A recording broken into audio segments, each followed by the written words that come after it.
আজকের প্রথম প্রশ্ন, রোজা রাখা এটা কি সব মুসলিমদের জন্য বাধ্যতামূলক, নাকি আল্লাহ এখানে বিশেষ কিছু লোকের কথা বলেছেন যাদেরকে রোজা রাখতে হবে, বিশেষ করে রমজান মাসে?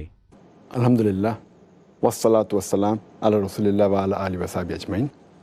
কোনো লোকের জন্য রোজা রাখা বাধ্যতামূলক হতে গেলে অবশ্যই তাকে 5টা শর্ত পূরণ করতে হবে। 1 নম্বর হচ্ছে তাকে হতে হবে একজন মুসলিম। 2 নম্বর, সেই লোক হবে সুস্থ মস্তিষ্কের। 3 নম্বর, তাকে অবশ্যই সাবালক অথবা সাবালিকা হতে হবে, তার মানে তাকে প্রাপ্তবয়স্ক হতে হবে। 4 নম্বর, তাকে হতে হবে স্বাস্থ্যবান। 5 নম্বর, সেই লোক তখন কোথাও ভ্রমণ করবে না, সে একটা নির্দিষ্ট জায়গায় থাকবে। এছাড়া মহিলাদের রোজার ক্ষেত্রে অতিরিক্ত আরও 4টা শর্ত পূরণ করতে হবে। যদি সে হয় একজন মহিলা, যদি সে হয় নারী, তার ক্ষেত্রে রোজা বাধ্যতামূলক হতে গেলে অতিরিক্ত আরও 4টা শর্ত পূরণ করতে হবে। 1 নম্বর, সে সময় তার রজস্রাব হবে না। এছাড়াও এ সময় প্রসব পরবর্তীকালীন রক্তস্রাবও হবে না। বাচ্চাকে নিজে দুধ খাওয়াবে না অথবা গর্ভবতী থাকবে না। তাহলে মহিলাদের ক্ষেত্রে এই সময় 9টা শর্তের সবগুলো পূরণ হলে তখন তার জন্য রোজা বাধ্যতামূলক হবে। আর পুরুষদের ক্ষেত্রে প্রথম 5টা শর্ত পূরণ হলে রমজান মাসে রোজা রাখা তাদের জন্য বাধ্যতামূলক হয়ে যাবে। তাহলে আপনি যা বললেন সেটা থেকে আমি যেটা বুঝলাম তা হলো রোজা এটা শুধু মুসলিমদের জন্য বাধ্যতামূলক। কথাটা ঠিক? ঠিক বলেছেন, শুধুমাত্র মুসলিমদের জন্যই রোজা রাখাটা বাধ্যতামূলক। কোনো অমুসলিম বা অবিশ্বাসীদের জন্য রোজা রাখা বাধ্যতামূলক না। এর কারণ হচ্ছে আল্লাহ সুবহানাহু ওয়া তাআলা বলেছেন পবিত্র কোরআনে সূরা নূর অধ্যায় নম্বর 24 আয়াত নম্বর 39 যে একজন অবিশ্বাসীর কাজ, তার মানে যে অমুসলিম, একজন অবিশ্বাসীর কাজ হলো মরুভূমির মধ্যে মরীচিকার মতো। তৃষ্ণার্ত লোক মনে করে সেখানে পানি আছে, কিন্তু যখন পৌঁছায় তখন দেখে যে কোনো পানি নেই, কিন্তু সেখানে পাবে আল্লাহকে। তখন আল্লাহ তার কর্মফল পূর্ণমাত্রায় দেবেন এবং আল্লাহ তাআলা হিসাব গ্রহণে তৎপর। তার মানে পরকালের জীবনে অবিশ্বাসীরা তাদের কাজের ফল কোনো ভালো কিছু পাবে না এবং আল্লাহ হিসাব গ্রহণে তৎপর। তাহলে অবিশ্বাসীদের সব কাজগুলোই পরকালের জীবনে মূল্যহীন, কারণ প্রত্যেকটা কাজের শুরুতেই থাকতে হবে নিয়ত। আর এটা নিয়ে আলোচনা করেছি গতকাল যে কারো রোজা কবুল করার ক্ষেত্রে অন্যতম গুরুত্বপূর্ণ একটা শর্ত নিয়ত, তার মানে উদ্দেশ্য। আর উদ্দেশ্য হবে এই রোজাটা শুধুমাত্র আল্লাহ সুবহানাহু ওয়া তাআলার জন্য, অন্য কারো জন্য নয়। তাহলে একজন অমুসলিম, একজন অবিশ্বাসী যে আল্লাহ সুবহানাহু ওয়া তাআলাকে বিশ্বাস করে না, সে যে আল্লাহ সুবহানাহু ওয়া তাআলার জন্য নিয়ত করে রোজা রাখবে এমন প্রশ্নই আসবে না। এই কারণে অবিশ্বাসীদের জন্য রোজা রাখাটা বাধ্যতামূলক না। যদি সে নিয়ত ছাড়া রোজা রাখে তাহলে সেটা অযথা উপোস করাই হবে, কিন্তু ইবাদত হবে না। ইসলাম ধর্ম অনুযায়ী যে রোজাটা সেটা পালন করা হবে না। সেজন্য নিয়ত বা উদ্দেশ্য খুবই গুরুত্বপূর্ণ। এখন অবিশ্বাসীরা যদি কোনো ইবাদত করে, যদি ঈমান না আনে, যদি বিশ্বাস না করে যে আল্লাহ সুবহানাহু ওয়া তাআলা কেবলমাত্র একজন, যদি কালেমা না বলে লা ইলাহা ইল্লাল্লাহ মুহাম্মাদুর রাসূলুল্লাহ, আল্লাহ ব্যতীত কোনো উপাস্য নেই এবং নবী মুহাম্মদ সাল্লাল্লাহু আলাইহি সাল্লাম হলেন আল্লাহর রাসূল, তাহলে ইবাদতের সব কাজই পরকালের জন্য মূল্যহীন হবে। তবে যখনই একজন অবিশ্বাসী, যে লোক মুসলিম নয়, সে ইসলাম গ্রহণ করলে তার জন্য এটা বাধ্যতামূলক হবে। যদি ইসলাম গ্রহণ করে রমজান মাসের মাঝামাঝি, তাহলে তখন থেকেই শুরু করে রোজা রাখা তার জন্য বাধ্যতামূলক। তবে তার অতীত সেটা আল্লাহ হিসাব করবেন না। আল্লাহ সুবহানাহু ওয়া তাআলা বলেছেন পবিত্র কোরআনে সূরা আনফাল অধ্যায় নম্বর 8 আয়াত নম্বর 38 যে অবিশ্বাসীদের বলো যদি তারা বিশ্বাস করা শুরু করে অতীত ক্ষমা করা হবে। তার মানে যখনই একজন অমুসলিম ইসলাম ধর্ম গ্রহণ করবে তার অতীতের সব পাপ ক্ষমা করা হবে। তবে ইসলাম গ্রহণের সাথে সাথেই তার জন্য রোজা রাখা বাধ্যতামূলক হয়ে যায়। ওয়াও! আমি কিন্তু প্রথমবার মুসলিম না হয়ে অর্ধেক রোজা রেখেছিলাম। এখন আমি উত্তরটা জানি। এবার আমি জানতে চাইব প্রাপ্তবয়স্ক হওয়ার ব্যাপারে। প্রাপ্তবয়স্ক হওয়ার যে বয়স পশ্চিমা দেশগুলোতে এভাবেই বলা হয়। কিছু কিছু দেশে একজন ছেলে বা মেয়ে প্রাপ্তবয়স্ক হচ্ছে 18 বছর বয়সে, আবার কোথাও সেটা হয়তো 14, সবচেয়ে কম হল 14 বছর। ইসলাম এই প্রাপ্তবয়স্ক হওয়ার বয়স সম্পর্কে কি বলে? পৃথিবীর বিভিন্ন দেশের আইনের কথা যদি বলতে হয় ভারতে প্রাপ্তবয়স্ক হওয়ার বয়স হচ্ছে 18 বছর, ইন্দোনেশিয়ায় 19 বছর, যুক্তরাজ্যে সেটা আবার 16 বছর। প্রত্যেক দেশে প্রাপ্তবয়স্ক হওয়ার যে বয়সটা, সেটা সেই দেশে সরকার লোকজন যেরকম মনে করে সেটা অনুযায়ী আইনটা এক এক দেশে এক এক রকম হয়ে থাকে। কিন্তু ইসলামে রোজা রাখা ফরজ হয়, নামাজ পড়া ফরজ হয়, ইবাদত করা ফরজ হয়ে যায় যখন সে সাবালক বা সাবালিকা হয়ে যায়। এখানে মূলত শর্ত হচ্ছে 3টা। যদি এই 3টার যে কোনো একটা শর্ত পূরণ হয় তাহলে ধরা হবে যে সেই ছেলে বা মেয়ে প্রাপ্তবয়স্ক। 1 নম্বর হচ্ছে তার শরীরের বিভিন্ন অংশে লোম গজানো শুরু করা। 2 নম্বর, ছেলে বা মেয়ের বয়স যখন 15 বছর, অথবা ছেলেদের ক্ষেত্রে বীর্যস্খলন হচ্ছে স্বপ্নদোষ বা এরকম কোনোভাবে, অথবা যদি মেয়ে হয় তখন যদি তার রজস্রাব শুরু হয়ে যায়। যখন থেকে একটা মেয়ের রজস্রাব শুরু হবে তখন থেকেই তাকে প্রাপ্তবয়স্ক বলে ধরা হবে। হতে পারে তার বয়স 10-এরও কম, কিন্তু যেদিন থেকে তার রজস্রাব শুরু হবে সেদিন থেকেই তাকে ধরে নেওয়া হবে যে সে তখন প্রাপ্তবয়স্ক বা সাবালিকা হয়ে গেছে। এই ব্যাপারটা বেশ ইন্টারেস্টিং, কারণ আপনি তখন বললেন যে একটা মেয়ে 10 বছর বয়সে প্রাপ্তবয়স্ক হতে পারে, আর পশ্চিমা দেশেও এরকম বলা হয়। আর এখনকার দিনে এটা বেশ কমন। এই কয়েক মাস আগে পেপারে একটা আর্টিকেল এসেছিল যে দিল্লিতে এটা অস্বাভাবিক না, 10 বছরের একটা মেয়ের রজস্রাব শুরু হয়ে গেছে। যদি 9 বছরের কমে শুরু হয়ে যায় তখন সেটা একটা দুশ্চিন্তার ব্যাপার। পশ্চিমা দেশগুলোতে একই। আগে ব্যাপারটা এমন ছিল না। যখন আমি মেডিকেল কলেজে পড়তাম তখন পশ্চিমা দেশে বয়সটা ছিল 12 বা 13, ভারতে ছিল 13-14। কিন্তু যেহেতু এখন ডায়েট বদলে গেছে, তারপর পরিবেশ বদলে গেছে ইত্যাদি, এগুলো প্রাপ্তবয়স্ক হওয়ার বয়সের উপর প্রভাব ফেলে। কিন্তু এখন ব্যাপারটা বেশ কমন যে মেয়েরা 10 বছর বয়সে, কখনো 10-এরও আগে, 9 বছরেই অনেক মেয়ের রজস্রাব শুরু হয়ে যায়। আচ্ছা, এই কারণেই তারা ছেলেদের চেয়ে তাড়াতাড়ি ম্যাচিউর হয়ে যায়। এটা আরেকটা ঠিক প্রশ্ন। বলেছেন। এখন ডক্টর জাকির, এবার তাদের কথা যাদের রোজা রাখা থেকে অব্যাহতি দেওয়া হয়েছে। কোন কোন ক্যাটাগরির লোককে এই পবিত্র রমজান মাসে রোজা রাখা থেকে অব্যাহতি দেওয়া হয়েছে সে সম্পর্কে আমাদের জন্য কিছু বলবেন? এখানে আমি বলবো যে আমার মতে মোট 13 ক্যাটাগরির মানুষকে রোজা রাখা থেকে অব্যাহতি দেওয়া হয়েছে। 1 নম্বর, যদি সেই লোক অবিশ্বাসী হয়, অমুসলিমও হয়। 2 নম্বর, যদি সে অপ্রাপ্তবয়স্ক হয়। 3 নম্বর, যদি সে উন্মাদ হয়ে থাকে। 4 নম্বর, যদি মহিলা হয় আর তখন রজস্রাব হয়, সে রোজা রাখবে না। 5 নম্বর, যদি কোনো মহিলার প্রসব পরবর্তী রক্তস্রাব হয়ে থাকে। 6 নম্বর, মহিলা গর্ভবতী হলে অব্যাহতি দেওয়া হয়েছে। 7 নম্বর, মহিলা বাচ্চাকে নিজের দুধ খাওয়ালে। 8 নম্বর, যদি কেউ রোগাক্রান্ত হয়, অসুস্থ থাকে, অব্যাহতি দেওয়া হয়েছে। 9 নম্বর, যদি সেই লোক বিকলাঙ্গ হয়। 10 নম্বর, যদি সেই লোক খুব বয়স্ক হয়ে থাকে, যদি খুব বৃদ্ধ হয়ে যায়। 11 নম্বর, যদি সে ভ্রমণ করে। 12 নম্বর, যদি সেই লোক জিহাদ করে বা লড়াইতে অংশগ্রহণ করে আল্লাহ তাআলার খাতিরে। আর 13 নম্বর, জোর করা হলে।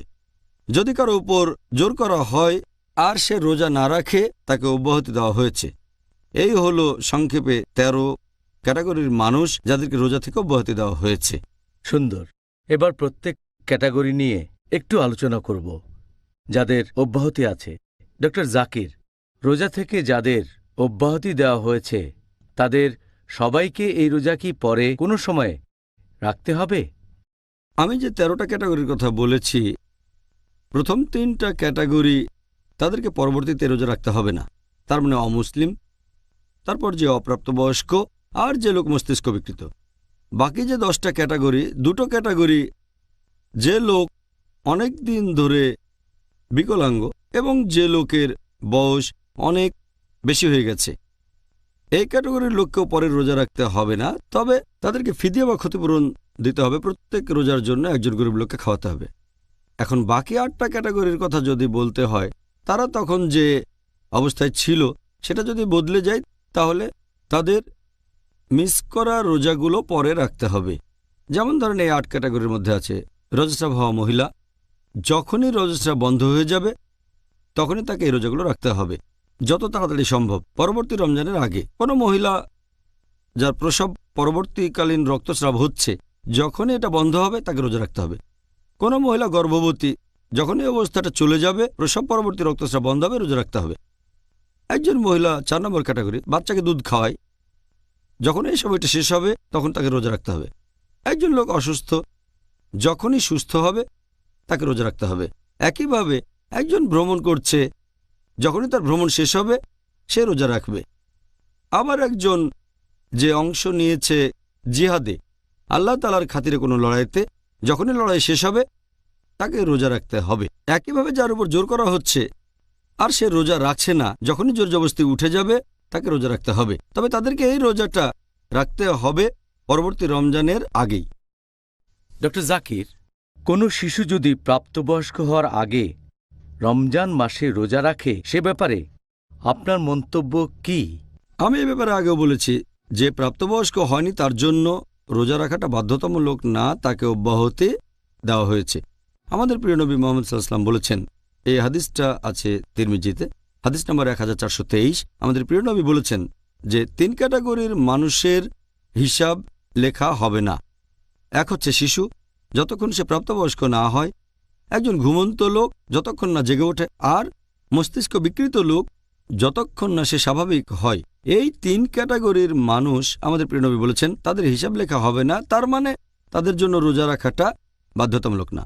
নামাজের ব্যাপারে কোনো বাধ্যবাধকতা নেই, তবে শিশুদের রোজা রাখতে উৎসাহিত করাটা ভালো, যত তাড়াতাড়ি সম্ভব, এটা বাধ্যতামূলক না।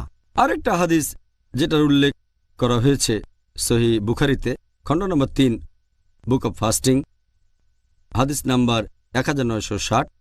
আমাদের প্রিয় নবী মুহাম্মদ সাল্লাল্লাহু আলাইহি ওয়াসাল্লাম তিনি আনসারদের উদ্দেশ্যে বলেছিলেন, নবীর পাঠানো দূত তাদের কাছে গিয়ে বলেছিল, যারা রোজা রাখছো তারা এটা চালিয়ে যাবে, আর যারা রাখছো না তারা রোজা রাখবে দিনের একেবারে শেষ পর্যন্ত। আর তারপরে লোকজন সাহাবেগণ বললেন, রোজা রেখেছি, আমাদের বাচ্চাদেরও রোজা রাখতে বলেছি, তাদেরকে মসজিদে নিয়ে গেছি, তারা কান্নাকাটি করলে উল দিয়ে বানানো খেলনা দিয়েছি, যাতে এটা নিয়ে ব্যস্ত থাকে যতক্ষণ না ইফতার হয়। তার মানে এভাবেই সাহাবীগণ তাদের বাচ্চাদের ছোটবেলাতেই রোজা রাখতে উৎসাহিত করেছিলেন, যদিও বাধ্যতামূলক ছিল না। এটা ভালো অভ্যাস। আমরা এখনকার দিনে দেখি যে অনেক বাবা মাই বাচ্চাদের রোজা রাখতে নিষেধ করে, যদিও সেই বাচ্চা হয়তো উৎসাহ নিয়ে বলছে আমি রোজা রাখতে চাই। বাবা মা তখন বলে, এই বয়সে আবশ্যিক না, রোজা রেখো না। তারা এটা বুঝতে পারে না এই অল্প বয়সে রোজা রাখলে বাচ্চাদের কোনো ক্ষতি হবে না। সত্যি বলতে এভাবে তাদের রোজা রাখার একটা ট্রেনিং হবে যখন প্রাপ্তবয়স্ক হবে। আল্লাহ পবিত্র কোরআনে বলেছেন, সূরা তাহরিম অধ্যায় নম্বর 66 আয়াত নম্বর 6, ইয়া আইয়ুহাল্লাযীনা আমানু, হে মুমিনগণ, নিজেদেরকে এবং পরিবারকে রক্ষা করো দোজখের আগুনের যন্ত্রণা থেকে, যার রসদ হবে মানুষ ও পাথর। আল্লাহ আমাদের বলেছেন শুধু নিজেদেরই রক্ষা করো না, বাচ্চাদেরও রক্ষা করো দোজখের আগুন থেকে, যার রসদ হবে মানুষ ও পাথর। তাহলে বাচ্চাদের অল্প বয়সে রোজা রাখতে উৎসাহিত করাটা ভালো কাজ। আর আমাদের স্কুলেও আমরা এই কাজ করে থাকি। ইসলামিক ইন্টারন্যাশনাল স্কুল স্টুডেন্টদের রোজা রাখতে উৎসাহিত করে অনেক কম বয়সে, এমনকি যখন জুনিয়র কেজিতে পড়ে অথবা সিনিয়র কেজিতে, 4 থেকে 6 বছরে তাদের উৎসাহিত করি। আর এই বয়সটাতে তারা 4, 5 বা 6 বছর, আমরা বলি তোমাদের মধ্যে যে সবচেয়ে বেশি রোজা রাখতে পারবে সে একটা গিফট পাবে, একটা পুরস্কার পাবে। এতে তারা উৎসাহিত হয়। আর যখন ক্লাস 1-এ ওঠে, তার মানে আনুমানিক 6 বছর বয়সে, আলহামদুলিল্লাহ বেশিরভাগ বাচ্চাই সারা মাস রোজা রাখে। যখন তারা পৌঁছায় ক্লাস 3-তে, তার মানে 7-8 বছর বয়স, প্রায় সবাই পুরো মাস ধরে রোজা রাখে, যদিও বাধ্যতামূলক না। তাই আলহামদুলিল্লাহ যখন অন্য বাচ্চাদের রোজা থাকতে দেখে, চিন্তা করেন বেশিরভাগ বাবা মাই বলেন তোমাকে রোজা রাখতে হবে না, কিন্তু বাচ্চারা জোর করে আমরা রোজা রাখতে চাই, কারণ প্রতিযোগিতা হচ্ছে। তারা তাদের বন্ধুদের দেখছে সবাই রোজা রাখছে, তাই রোজা না থাকলে তাদের লজ্জা লাগে, যদিও তাদের ফরজ না। কিন্তু যে পরিবেশ তৈরি হয়েছে, তাদের বলি না যে রোজা রাখা ফরজ, তবে এই প্রতিযোগিতার পরিবেশটাই এমন যে অন্যকে ভালোবাসবো, ধর্মের প্রতি ভালোবাসা, আল্লাহ এবং রাসূলকে ভালোবাসা। এভাবে দেখলে আলহামদুলিল্লাহ। এটা আগেও বলেছি যে একটা হাদিস মুহাম্মদ সাল্লাল্লাহু আলাইহি ওয়াসাল্লাম বলেছেন, এটা আছে তিরমিজিতে, যে যখন বাচ্চার বয়স 7 বছর হবে তোমরা তাকে নামাজ পড়া শেখাবে। আর 10 বছর হলে তাদের উপর জোর করতে পারো। অনেক বিশেষজ্ঞ বলেন রোজার ক্ষেত্রেও এটা করা যায়। আরও আগে আমরা শুরু করেছি, তবে আমরা তাদের উপর জোর করি না, করি মমতা ভালোবাসা দিয়ে, বিভিন্ন পুরস্কার দিয়ে। আর আলহামদুলিল্লাহ এতে বাচ্চাদের উপর ভালো প্রভাব পড়ে। খুব সুন্দর বলেছেন। পরের প্রশ্ন, এটা খুব গুরুত্বপূর্ণ। একটা ক্যাটাগরি বললেন যারা মস্তিষ্ক বিকৃত, তারা অব্যাহতি পাবে। এর কারণটা কি? মস্তিষ্ক বিকৃতদের অব্যাহতি দেওয়া হয়েছে কারণ এই হাদিসটা আমি আগেও বলেছি, আমাদের প্রিয় নবী মুহাম্মদ সাল্লাল্লাহু আলাইহি ওয়াসাল্লাম বলেছেন। এই হাদিসটা আছে তিরমিজিতে, হাদিস নম্বর 1423, যে 3 ক্যাটাগরির মানুষদের হিসেব লেখা হবে না। একজন শিশু যতক্ষণ না প্রাপ্তবয়স্ক হচ্ছে, ঘুমন্ত লোক যতক্ষণ না জেগে ওঠে, আর মস্তিষ্ক বিকৃত লোক যতক্ষণ না সুস্থ স্বাভাবিক হচ্ছে, এদেরকে অব্যাহতি দেওয়া হয়েছে, তাদের রোজা রাখতে হবে না। এটার কারণ হচ্ছে যে রোজা কবুল হওয়ার অন্যতম একটা শর্ত হচ্ছে নিয়ত করতে হবে। আর নিয়ত শুধুমাত্র সেই মানুষই করতে পারবে যে সুস্থ মস্তিষ্কের, সুস্থ মনের অধিকারী। সুস্থ মস্তিষ্কের হলেই সে রোজার নিয়ত করতে পারবে, বিকৃত মস্তিষ্ক হলে করতে পারবে না। এই কারণে মস্তিষ্ক বিকৃত কেউ রোজা রাখুক বা না রাখুক তাতে কিছুই যায় আসে না, তাকে অব্যাহতি দেওয়া হয়েছে। আর সে সুস্থ হয়ে গেলে তাকে এটা পূরণও করতে হবে না যে রোজা মিস করেছে, কারণ সে এটার জন্য দায়ী নয়, তাকে দায়ী করা হবে না। এটাই হলো ইসলামের সৌন্দর্য। এখানে শুধুমাত্র তাদেরই দায়ী করা হবে যাদের দায়ী করা উচিত। শুধুমাত্র তাদের দায়ী করা হবে যারা নিয়ত করতে পারেন সজ্ঞানে। ঠিক বলেছেন। আচ্ছা, সুন্দর বলেছেন।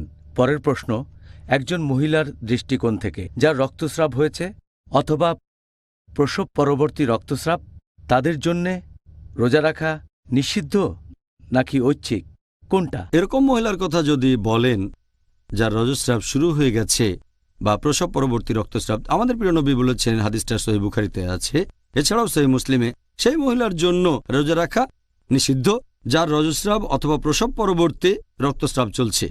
এ সময় এটা ঐচ্ছিক না, এটা নিষিদ্ধ। আর এর পেছনে কারণটা হচ্ছে যখন কোনো মহিলার শরীর থেকে রক্ত বের হয়ে যায়, সে অনেক রক্ত হারায়। আর এ অবস্থায় যদি রোজা রাখে সে তার স্বাস্থ্যের জন্য ভালো হবে না। আল্লাহ সুবহানাহু ওয়া তাআলা এখানে দয়া করেছেন, এই মহিলাকে অব্যাহতি দিয়েছেন আর আবশ্যক করেছেন যে তারা রোজা রাখবে না, তা না হলে তাদের স্বাস্থ্যের ক্ষতি হতো। আর আল্লাহ সুবহানাহু ওয়া তাআলা মানুষের উপর অতিরিক্ত বোঝা চাপাতে চান না, সে কারণেই এই মহিলাদের রোজা থেকে অব্যাহতি দেওয়া হয়েছে। আর এমনকি দিনের মাঝ সময়েও যদি কারো রজস্রাব শুরু হয়ে যায়, রোজা ভেঙে ফেলতে হবে। যদি সেটা সূর্যাস্তের কয়েক মিনিট আগেও হয়ে যায়, রোজা ভেঙে ফেলতে হবে, তবে এই রোজাটা পরে রাখতে হবে। আবার ধরেন কারো রজস্রাব শুরু হয়েছে আর সেটা শেষ হলো ফজরের ওয়াক্তের ঠিক আগে আগে, তখন যদি মহিলা গোসল নাও করে রোজা রাখতে পারে। কিন্তু যদি শেষ হয় ফজরের ওয়াক্তের কয়েক মিনিট পরে, রোজা রাখতে পারবে না, রোজা ভেঙে ফেলতে হবে আর এই রোজাটা পরে রাখতে হবে।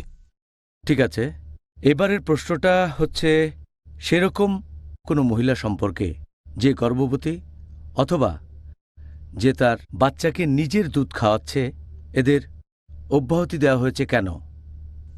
পবিত্র কোরআনের আয়াত বলছে, সূরা বাকারা অধ্যায় নম্বর 2 আয়াত 185, যে যদি কেউ অসুস্থ থাকে বা ভ্রমণ করে সে তাহলে এই সময়ের রোজাগুলো পরে রাখতে পারে। তো বেশিরভাগ ফুকাহা, বেশিরভাগ বিশেষজ্ঞ তারা বলেন যে মহিলা গর্ভবতী বা দুধ খাওয়ান তারা সেই ক্যাটাগরিতে পড়বে যারা অসুস্থ, সেজন্য তারা চাইলে রোজাটা নাও রাখতে পারে। তবে এ ব্যাপারে একটা ক্লিয়ার কাট সহিহ হাদিস আছে যেখানে নবী এই মহিলাদেরকে রোজা রাখা থেকে অব্যাহতি দিয়েছেন। হাদিসটা আছে সুনান ইবনে মাজাহ, হাদিস নাম্বার 1667, যে আমাদের প্রিয় নবী বলেছেন একজন ভ্রমণকারীকে রোজা রাখা এবং নামাজের কিছু অংশ থেকে অব্যাহতি দেওয়া হয়েছে। আর রোজা থেকে অব্যাহতি দেওয়া হয়েছে সেই মহিলাদেরকে যারা গর্ভবতী এবং যারা দুধ খাওয়ায়।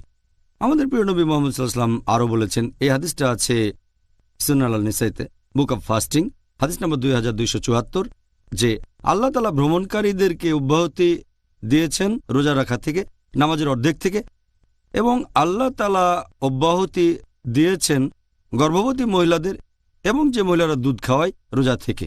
এই দুই হাদিসের উপর ভিত্তি করে এটা পরিষ্কার যে গর্ভবতী মহিলারা আর যে মহিলারা দুধ খাওয়ায় তাদের অব্যাহতি দেওয়া হয়েছে। এখানে লজিক্যাল কারণ হিসেবে বলা যেতে পারে যে যখন কোনো মহিলা গর্ভবতী থাকে অথবা বাচ্চাকে দুধ খাওয়ায়, সে যে খাবার খায় সেটা শুধু নিজের জন্যই খায় না, খাবারটা তার জন্য, এছাড়াও যে শিশুটা গর্ভে আছে অথবা যাকে দুধ খাওয়াচ্ছে তার জন্য। এখন সেই মহিলা রোজা রাখা তার নিজের জন্য বা বাচ্চার জন্য কঠিন হয়ে যায় বলে সে রোজা থেকে অব্যাহতি পেয়েছে। কিন্তু মহিলা যদি গর্ভাবস্থায় প্রথম স্টেজে থাকে আর মনে করে, অথবা দুধ খাওয়াচ্ছে আর মনে করে যে রোজা রাখলে তার শরীরের কোনো ক্ষতি হবে না অথবা তার বাচ্চারও কোনো ক্ষতি হবে না, তাহলে রোজা রাখতে পারে।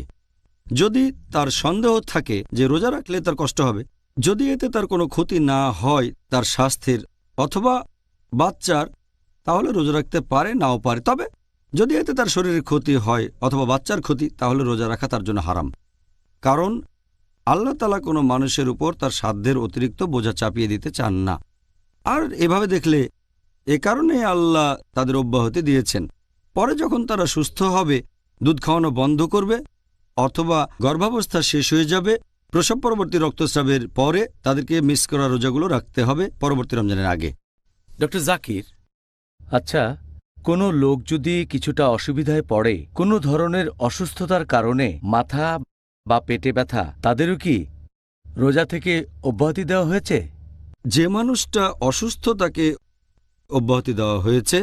আল্লাহ পবিত্র কোরআনে বলেছেন সূরা বাকারা অধ্যায় নম্বর 2 আয়াত 185 যে যদি কেউ অসুস্থ থাকে অথবা ভ্রমণ করে তাহলে তাকে সেই সময়কার রোজাগুলো পরবর্তীতে রাখতে হবে।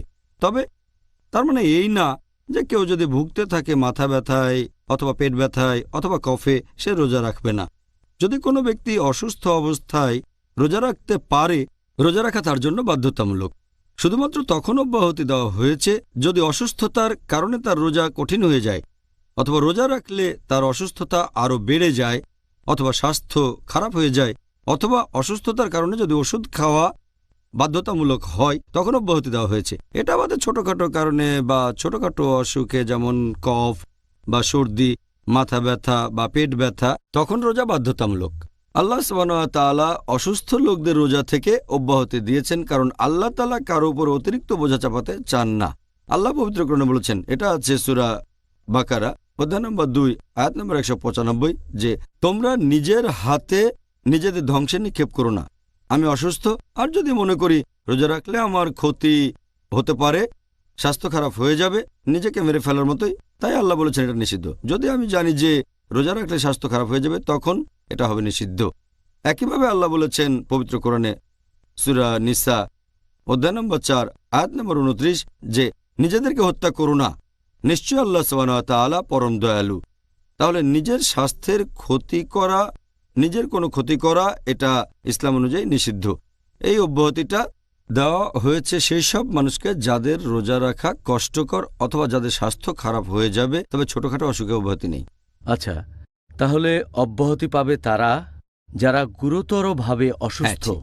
এবারে আমাদের পরের প্রশ্ন, এটা হচ্ছে একজন বিকলাঙ্গ মানুষ নিয়ে।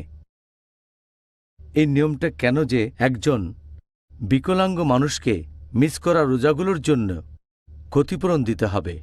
আল্লাহ পবিত্র কোরআনে বলেছেন সূরা বাকারা অধ্যায় নম্বর 2 আয়াত নম্বর 184 যে যদি রোজা রাখা কারো জন্য কঠিন হয়ে যায়, সে রোজা রাখতে পারে অথবা ক্ষতিপূরণ দেবে। তার মানে কোনো গরিব বা অভাবগ্রস্তকে খাইয়ে দিতে হবে।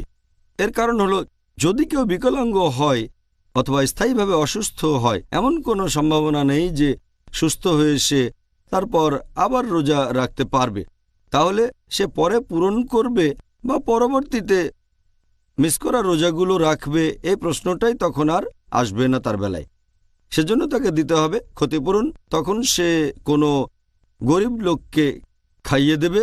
যতগুলো রোজা সে মিস করবে, প্রত্যেক রোজার জন্য সে একজন গরিব লোককে খাইয়ে দেবে। ডক্টর জাকির, এবারের প্রশ্ন, কোন ধরনের বৃদ্ধ লোকদের রোজা থেকে অব্যাহতি দেওয়া হয়েছে? আল্লাহ পবিত্র কোরআনে বলেছেন সূরা বাকারা অধ্যায় নম্বর 2 আয়াত নম্বর 184 যে যদি রোজা রাখা কারো জন্য কঠিন হয়ে যায়, সে রোজা রাখতে পারে অথবা ক্ষতিপূরণ দেবে, মানে গরিব লোককে খাইয়ে দেবে। যেসব বৃদ্ধ লোকদের রোজা থেকে অব্যাহতি দেওয়া হয়েছে তারা হচ্ছেন সেই লোক যাদের শরীর যদি রোজা রাখেন তাহলে খারাপ হয়ে যেতে পারে। যে লোকের বয়স অনেক বেশি হয়ে গেছে, এখানে বয়সটা নির্দিষ্ট কিছু না যে 60, 70 বা 80, 90, দেখতে হবে শারীরিক অবস্থা।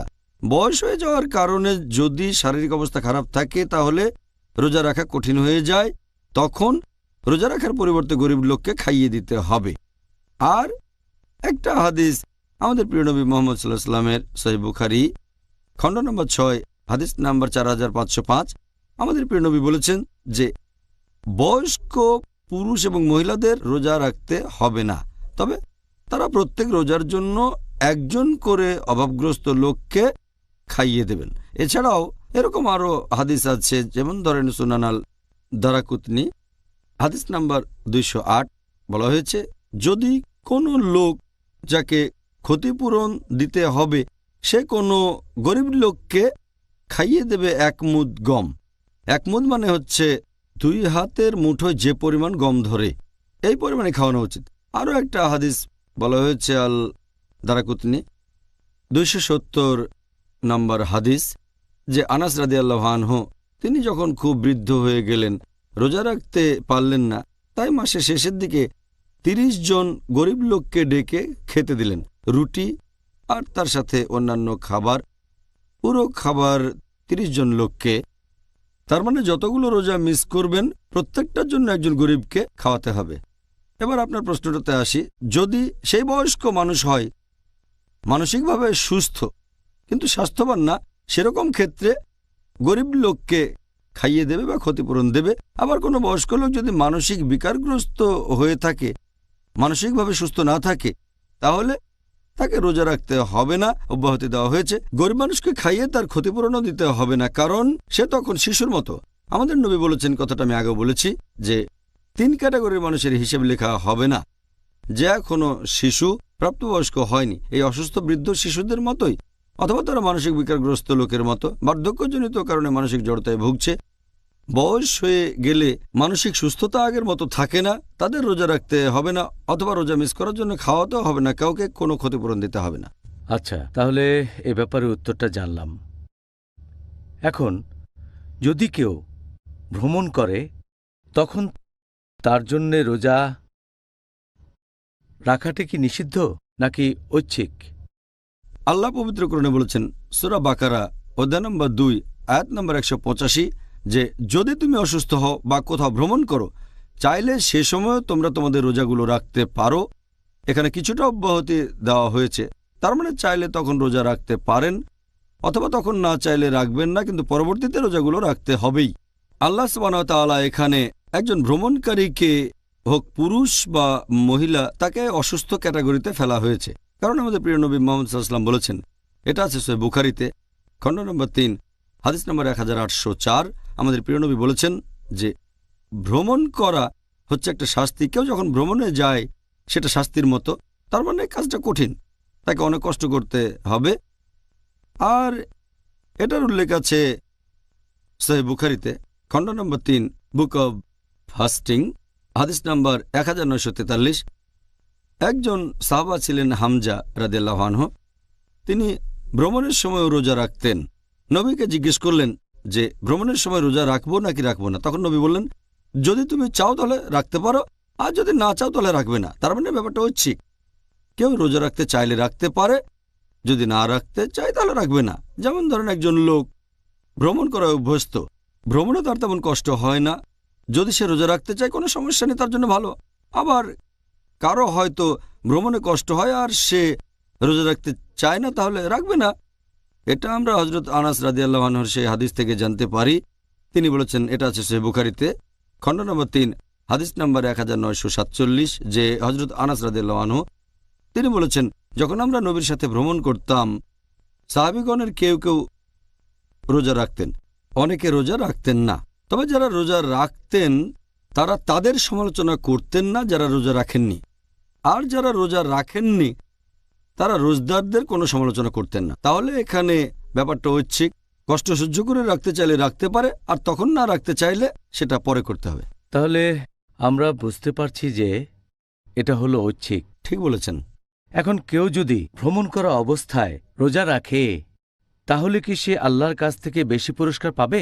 আল্লাহ তাআলা এর আগের আয়াতে বলেছেন সূরা বাকারা অধ্যায় নম্বর 2 আয়াত নম্বর 184 যে কেউ অসুস্থ অথবা ভ্রমণ করলে সেই রোজাগুলো পরে রাখতে পারে, অথবা যার জন্য রোজা রাখাটা কষ্টকর সে রোজা রাখতে পারে, অথবা ক্ষতিপূরণ দিতে পারে, গরিব লোককে খাইয়ে দেবে। তবে তাদের জানিয়ে দাও রোজা রাখাটাই উত্তম। এতে প্রমাণ হয় রোজা রাখাটাই বেশি উত্তম। তবে তারা চাইলে অব্যাহতি আছে, এতে গুনাহ হবে না, রোজাগুলো পরে রাখতে পারবে, কিন্তু রোজা রাখাটা ভালো। এরকম অনেক সহিহ হাদিস আছে। আমাদের নবী মুহাম্মদ সাল্লাল্লাহু আলাইহি ওয়াসাল্লামের একটা সহিহ হাদিস, এটার উল্লেখ আছে সহিহ মুসলিমে খণ্ড নম্বর 2 বুক অব ফাস্টিং হাদিস নাম্বার 2492, যে একবার সাহাবীগণ নবীর সাথে ভ্রমণ করছিলেন। যেহেতু খুব গরম পড়েছিল, কেউ রোজা রাখেনি, শুধু রোজা ছিলেন আমাদের নবী আর একজন সাহাবা আব্দুল্লাহ বিন আবি রাওয়া। এরকম আরও বেশ কয়েকটা হাদিস আছে সহিহ মুসলিমে খণ্ড নম্বর 2 বুক অব ফাস্টিং হাদিস নম্বর 2472 এবং 2473, যে সাহাবীগণ নবীর সাথে ভ্রমণ করছেন। কিছু সাহাবী রোজা রেখেছেন, আবার অনেকে রাখেননি। নবী যখন জানতে পারলেন সাহাবীগণের পক্ষে রোজা রাখাটা কঠিন হয়ে যাচ্ছে, তিনি রোজা তখন ভেঙে ফেললেন। আরও একটা হাদিস সহিহ মুসলিম খণ্ড নম্বর 2 বুক অব ফাস্টিং হাদিস নাম্বার 2472, একবার আমাদের নবী, সেটা ছিল মক্কা বিজয়ের বছর, সাহাবীগণের সাথে এক জায়গায় গেলেন। তিনি বুঝতে পারলেন যেসব সাহাবী রোজা রেখেছিলেন তাদের জন্য রোজা রাখাটা কষ্টকর হয়ে যাচ্ছে। তখন আমাদের নবী আসরের নামাজের সময় এক পাত্র পানি নিয়ে পান করলেন এবং রোজা ভেঙে ফেললেন। এতে করে আমাদের জন্য সহজ হয়ে গেল। এই হাদিস থেকে আমরা জানতে পারলাম যে নবী রোজা রাখতে চেয়েছিলেন, যদি তখন কঠিন না হতো। তিনি রোজা ভেঙেছেন কেন? কারণ সাহাবীগণের জন্য রোজা রাখা কষ্টকর হয়ে যাচ্ছিল। আমাদের নবী তার সাহাবীগণকে কোনো সংকটের ভিতরে ফেলতে চাননি, সেজন্য রোজা ভেঙেছেন। তবে এখান থেকে আমরা জানতে পারি রোজা রাখা ভালো যদি রাখতে পারেন, যদি না পারেন কোনো সমস্যা নেই, আপনি এই রোজাগুলো পরে রাখতে পারেন। এছাড়াও আমরা জানতে পারি যে রোজা রাখাটাই বেশি ভালো। কেন? কারণ যদি কেউ পরে রোজা রাখতে চায়, যে ভ্রমণ করছে, আল্লাহ না করুক যদি সে ভ্রমণ করতে গিয়ে কোনো কারণে মারা যায়, তাহলে তার এই কাজটা অসম্পূর্ণ থেকে যাবে, যে কাজটা ফরজ। তাই ভ্রমণ করার সময় যদি কেউ রোজা রাখতে পারে তাহলে তার জন্য রোজাই বেশি ভালো। আর এছাড়াও যখন ভ্রমণ করবেন এই পবিত্র রমজান মাসে, দেখবেন আশেপাশের লোকজনও রোজা রেখেছেন। এভাবে দেখলে ব্যাপারটা বেশ সোজা। যখন বাড়ি ফিরে আসবেন রমজান মাস শেষ হয়ে গেলে, যদি একা রোজা রাখতে চান আর অন্য কেউ না রাখে, তখন এটা বেশ কঠিন কঠিন লাগে। তাহলে এটা একটা অন্যতম কারণ যে ভ্রমণ করার সময় যদি কষ্ট সহ্য করে রোজা রাখতে পারেন তাহলে ভালো, সওয়াবও পাবেন বেশি। অসাধারণ। ডক্টর জাকির, যে লোক জিহাদ করছে তাকে রোজা থেকে অব্যাহতি দেওয়া হয়েছে কেন?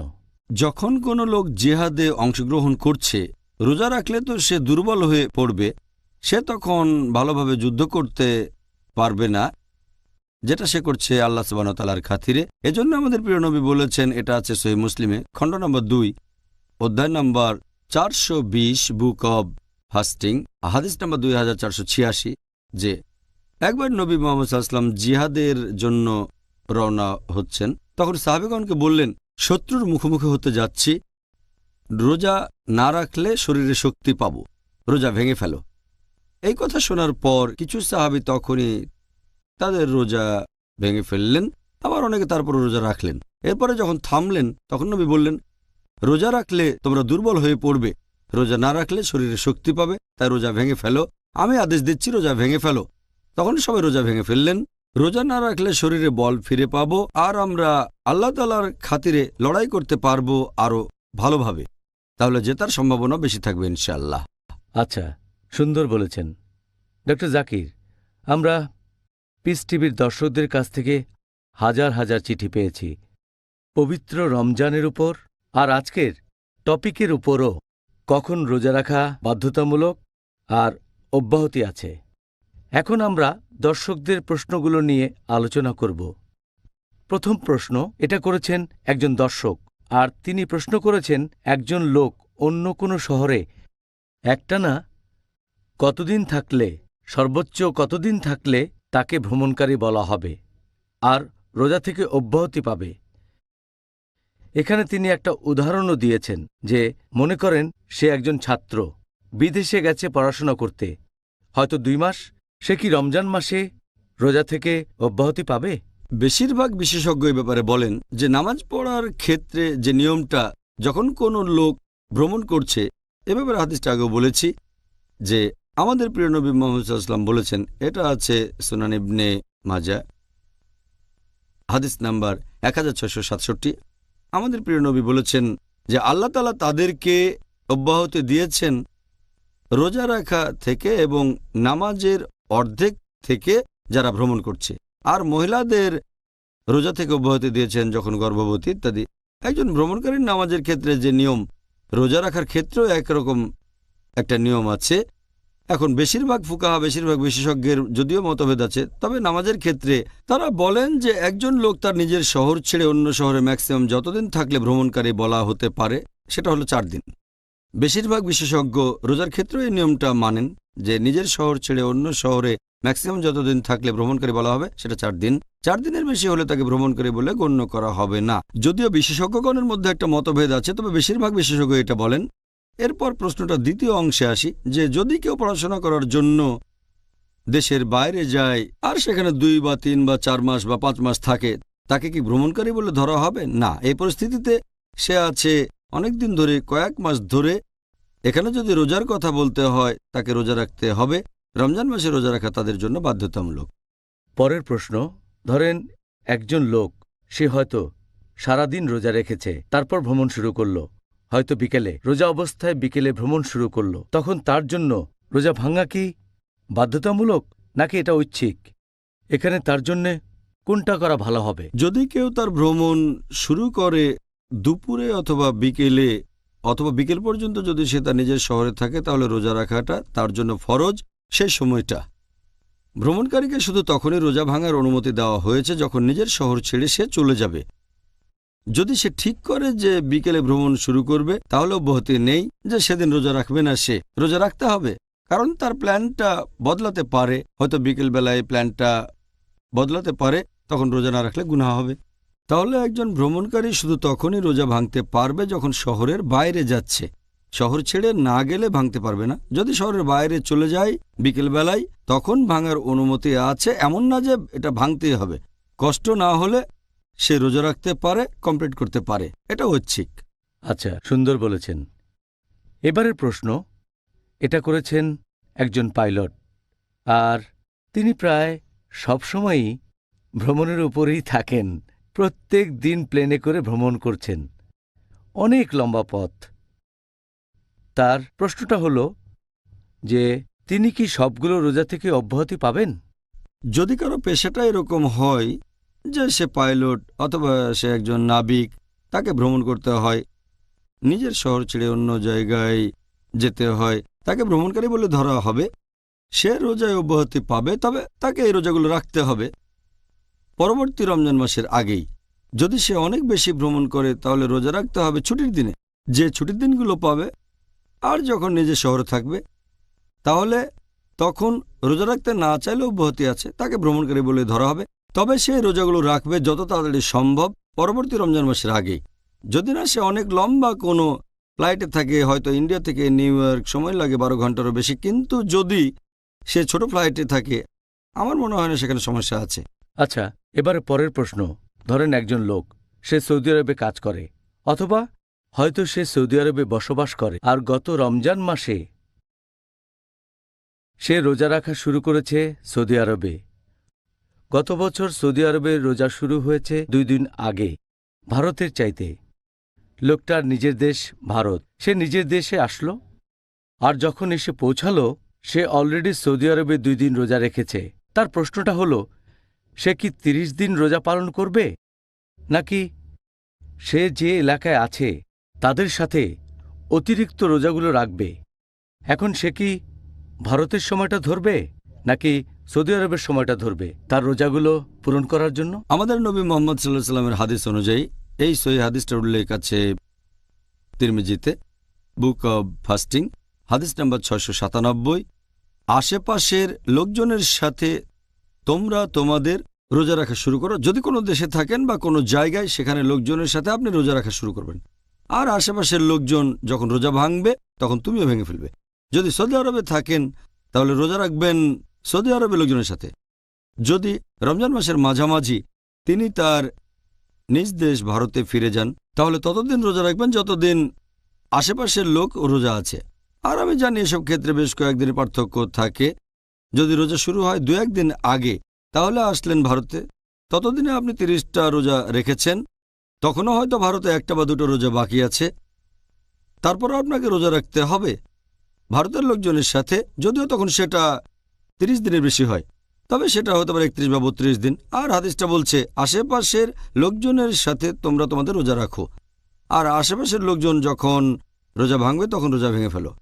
কিন্তু যদি ব্যাপারটা উল্টে যায়, হয়তো আছে ভারতে 2 দিন পরে আবার সৌদি আরবে আসলো, তাহলে হয়তো রোজা রেখেছে 28 দিন, এই ক্ষেত্রে শুরু করেছে ভারতের লোকজনের সাথে, শেষ করবে সৌদি আরবের লোকজনের সাথে।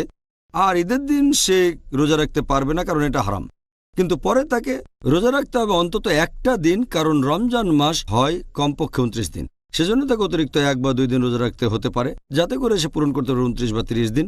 এতে করে মনে হবে না সে কম রোজা রেখেছে, 29টার চেয়ে কম। এবারের প্রশ্ন এটা করেছেন একজন ইঞ্জিনিয়ারিংয়ের ফাইনাল ইয়ারের ছাত্র। তার ফাইনাল ইয়ারের যে পরীক্ষাগুলো, সেগুলো হবে সব রমজান মাসে। আমার মনে হয় উনি গত বছরের রমজানের কথা বলছেন। তার বাবা আর মা তাকে উপদেশ দিয়েছে যে রমজান মাসে তার রোজা রাখার দরকার নেই, কারণ এতে তার পরীক্ষা খারাপ হতে পারে। এখন এই কারণে কি কাউকে রোজা থেকে অব্যাহতি দেওয়া হয়েছে? যদি কেউ রোজা না রাখতে চায় শুধুমাত্র পরীক্ষার কারণে, এটা কোনো যথার্থ কারণ না। হতে পারে সেটা হয়তো ফাইনাল এক্সাম, আর হয়তো তার বাবা মা তাকে বলছে যে রোজা রেখো না, কারণ যদি রোজা রাখো তাহলে হয়তো তোমার মনোযোগ কমে যাবে, রেজাল্ট খুব একটা ভালো হবে না। যদি বাবা মা জোরাজোরিও করেন, এ ধরনের ক্ষেত্রে সেই সন্তান, ছেলে অথবা মেয়ের উচিত বাবা মার কথা না শোনা।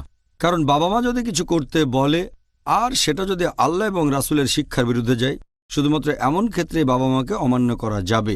আল্লাহ পবিত্র কোরআনে বলেছেন সূরা আনকাবুত অধ্যায় 29 আয়াত 8, এছাড়াও আছে সূরা লুকমান অধ্যায় নম্বর 31 আয়াত 15, যে যদি তোমার বাবা মা জোর করে বা সংগ্রাম করে, জিহাদ করে যে তুমি আল্লাহ তাআলার পাশাপাশি অন্য কারো ইবাদত করবে, তাদের কথা মেনো না, তারপরও তাদের সাথে সৎভাবে বিশুদ্ধ চিত্তে বসবাস করো। কোরআন আমাদের অনুমতি দিয়েছে, কারণ এটা কোনো আইনসম্মত কারণ না যে যেহেতু তাকে পরীক্ষা দিতে হবে তাই রোজা রাখা লাগবে না যাতে ভালো নম্বর পেতে পারে। আখেরাতে ভালো নম্বর পাওয়া, ফরজ কাজ পালন করা বেশি গুরুত্বপূর্ণ। সেজন্য এটা কোনো যথার্থ কারণ নয়।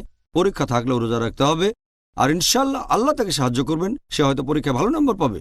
অন্য কারো সাহায্যের চেয়ে আল্লাহর সাহায্য বেশি গুরুত্বপূর্ণ। আল্লাহ পবিত্র কোরআনে বলেছেন সূরা আল ইমরান অধ্যায় নম্বর 3 আয়াত নম্বর 160, আল্লাহ সাহায্য করলে কেউ তোমাদের সাথে জিততে পারবে না, আল্লাহ সাহায্য না করলে এমন কে আছে যে তোমাদের সাহায্য করবে। তাই মুমিনগণ আল্লাহ তাআলার উপরই নির্ভর করুক। আর আমার উপদেশ হচ্ছে, সামনে পরীক্ষা থাকলেও রোজা রাখবেন, ইনশাআল্লাহ মনোযোগ আরও বাড়বে, পরীক্ষায় ভালো নম্বর পাবেন ইনশাআল্লাহ। আল্লাহর উপর আরও বেশি ভরসা করবেন, এটাই হলো উত্তর। সুন্দর। পরের প্রশ্ন এটাও ভ্রমণ সম্পর্কে। ভ্রমণকারীর রোজা মিনিমাম কতখানি দূরত্ব অতিক্রম করলে ভ্রমণকারী রোজা থেকে অব্যাহতি পাবেন? এর উত্তরও হবে নামাজের সেই উত্তরের মতো। কত দূরে গেলে তাকে ভ্রমণকারী বলা যেতে পারে, যাতে করে কাসার করতে পারে, অর্থাৎ নামাজ ছোট করবে। রোজার ক্ষেত্রেও একই নিয়ম, যদিও এই ব্যাপারে মতভেদ আছে, তবে বেশিরভাগ বিশেষজ্ঞ বলেন এটা হচ্ছে 16 ফারসাক। 1 ফারসাক মানে 3 মাইল।